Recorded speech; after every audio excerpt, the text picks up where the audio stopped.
ನಿಮ್ಮ ಮನೇಲಿ ಯಾವ್ದಾದ್ರು ಒಂದು ಪೇಷಂಟ್ ನ ಇನ್ಶೂರೆನ್ಸ್ ಅಲ್ಲಿ ನೀವು ಯಾವ್ದಾದ್ರು ಹಾಸ್ಪಿಟಲ್ಗೆ ಜಾಯಿನ್ ಮಾಡಿಸ್ತೀರಾ ಅಂತಂದ್ರೆ ಅವರು ಈ ವಿಡಿಯೋನ ಪೂರ್ತಿಯಾಗಿ ನೋಡ್ಬೇಕಾಗುತ್ತೆ ಅಂತಾನೆ ಹೇಳ್ಬೋದು. ಯಾಕಂತಂದ್ರೆ ಇನ್ಶೂರೆನ್ಸ್ ಅವರು ಎಷ್ಟು ಮೋಸ ಮಾಡ್ತಾರೆ ಅಂತ ಹೇಳ್ಬಿಟ್ಟು ನಾನು ಈ ವಿಡಿಯೋದಲ್ಲಿ ಕಂಪ್ಲೀಟ್ ಆಗಿ ನಿಮ್ಗೆ ಹೇಳಿದೀನಿ. ಸೊ ಅದ್ರ ಬಗ್ಗೆ ನಿಮ್ಗೆ ಡೀಟೇಲ್ಸ್ ಕಂಪ್ಲೀಟ್ ಆಗಿ ಸಿಗ್ಬೇಕು ಅಂತಂದ್ರೆ ಈ ವಿಡಿಯೋನ ಪೂರ್ತಿಯಾಗಿ ನೋಡ್ಬೇಕು.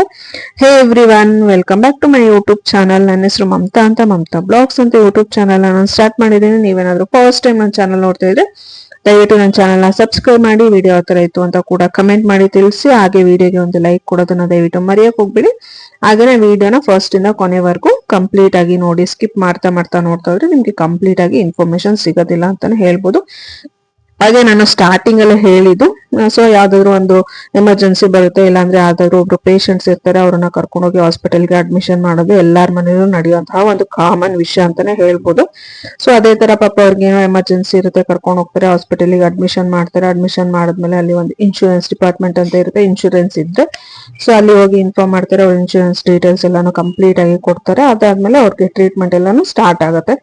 ಸೊ ಸ್ಟಾರ್ಟ್ ಆದ್ಮೇಲೆ ಇಲ್ಲಿ ಹಾಸ್ಪಿಟಲ್ ಅವರು ಎಂತ ಮೋಸ ಮಾಡ್ತಿದಾರೆ ಅಂತಂದ್ರೆ, ಇನ್ಶೂರೆನ್ಸ್ ಅಲ್ಲಿ ಬಂದಿದ್ದಾರೆ ಅಂತಂದ್ರೆ ಅವ್ರ ಇನ್ಶೂರೆನ್ಸ್ ಅಮೌಂಟ್ ಎಷ್ಟಿರುತ್ತೆ ಅಂತ ತಿಳ್ಕೊಂಡ್ಬಿಟ್ಟು ಆ ಅಮೌಂಟ್ ಅಲ್ಲಿ 50% ಖಾಲಿ ಮಾಡಿ ಅವ್ರದ್ದು ಏನಿದೆ ಎಲ್ಲಾನು ಕಿತ್ಕೊಂಡು ಕಳಿಸ್ಬೇಕನ್ನೋದ ಮೆಂಟಾಲಿಟಿಯಲ್ಲೇ ಕುತ್ಕೊಂಡ್ಬಿಟ್ಟಿರ್ತಾರೆ. ಯಾಕಂತಂದ್ರೆ ಈ ತರ ದೊಡ್ಡ ದೊಡ್ಡ ಮಲ್ಟಿ ಸ್ಪೆಷಾಲಿಟಿ ಹಾಸ್ಪಿಟಲ್ಸ್ಗೆಲ್ಲಾನು ಪ್ರಾಫಿಟ್ ಆಗೋದು ಇನ್ಶೂರೆನ್ಸ್ ಇಂದ ಅಂತಾನೆ ಹೇಳ್ಬೋದು.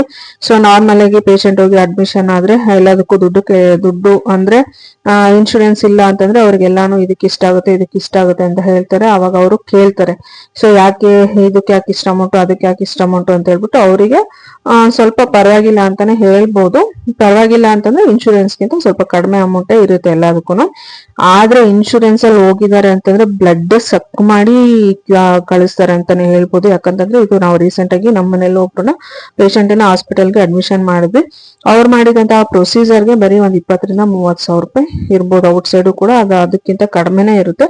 ನಾವು ನಾರ್ಮಲ್ ಆಗಿ ಅಷ್ಟಿರುತ್ತೆ. ಬಟ್ ಇವರು ಮಾಡಿದ ಪ್ರೊಸೀಜರ್ಗೆ 1 ಲಕ್ಷ ಬಿಲ್ ಮಾಡಿದ್ದಾರೆ ಇನ್ಶೂರೆನ್ಸ್ ಇದೆ ಅಂತ ಹೇಳ್ಬಿಟ್ಟು. ಸೊ ಯಾಕೆ ಈ ತರ ಮಾಡಿದೀರಾ ಅಂತ ಕೇಳಿದ್ರೆ ಅದು ಇದು ಏನೇನೋ ಹೇಳಿದ್ರು. ನಾವ್ ಇನ್ನೂ ಸ್ವಲ್ಪ ಮುಂದುವರೆದು ಕಂಪ್ಲೇಂಟ್ ಎಲ್ಲ ಮಾಡಿದ್ರೆ ಹಾಸ್ಪಿಟಲ್ ಎಲ್ಲ ಕಂಪ್ಲೀಟ್ ಆಗಿ ಆಚೆ ಬರ್ತಿತ್ತು ಅಂತಾನೆ ಹೇಳ್ಬೋದು. ಬಟ್ ಯಾಕಂತಂದ್ರೆ ನಮ್ಗೆ ಪೇಷಂಟ್ ಬೇರೆ ಜೊತೆಯಲ್ಲಿ ಇದ್ರಲ್ವಾ, ಸೊ ನಮ್ಗೆ ಮುಂದುವರೆದು ಅದೆಲ್ಲ ಮಾಡೋದಕ್ಕೆ ಆಗಿಲ್ಲ. ಯಾಕಂತಂದ್ರೆ ನಮ್ ಜೊತೆ ಯಾರು ಇಲ್ಲ, ನಾನು ಮತ್ತೆ ನನ್ನ ಹಸ್ಬೆಂಡ್ ಇದ್ದೆ.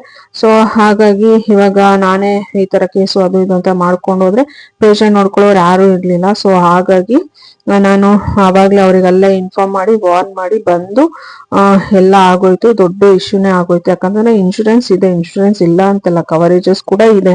ಕವರೇಜ್ ಇದೆ ಅಂತ ಹೇಳ್ಬಿಟ್ಟು ಇವ್ರು ಹೆಂಗ್ ಬೇಕೋ ಹಂಗೆ ಬೇಕಾಬಿಟ್ಟು ಬಿಲ್ ಎಲ್ಲ ಮಾಡಿ ತಗೊಳ್ಳೋದು ಸರಿ ಅಲ್ಲ. ಯಾಕಂತಂದ್ರೆ ಅದು ನಮ್ಗೆ ನೆಕ್ಸ್ಟ್ ಏನಾದ್ರು ಎಮರ್ಜೆನ್ಸಿ ಬಂತು ಅಂದ್ರೆ ನಾವು ಯೂಸ್ ಮಾಡ್ಕೊಳ್ಳೇಬೇಕು. ಸೊ ಅದಕ್ಕೋಸ್ಕರ ಎಷ್ಟಿರುತ್ತೋ ಪ್ರಾಮಾಣಿಕವಾಗಿ ಅಷ್ಟು ಮಾಡ್ಬೇಕು. ಈ ಹಾಸ್ಪಿಟಲ್ಗಳು ಆತರ ಮಾಡಲ್ಲ, ತುಂಬಾನೇ ಕೆಟ್ಟು ಕುಳ್ಗೆಟ್ಟೋಗಿದ್ದಾರೆ. ದುಡ್ಡುಗೋಸ್ಕರ ಜೀವನ ತೆಗಿತಾರೆ.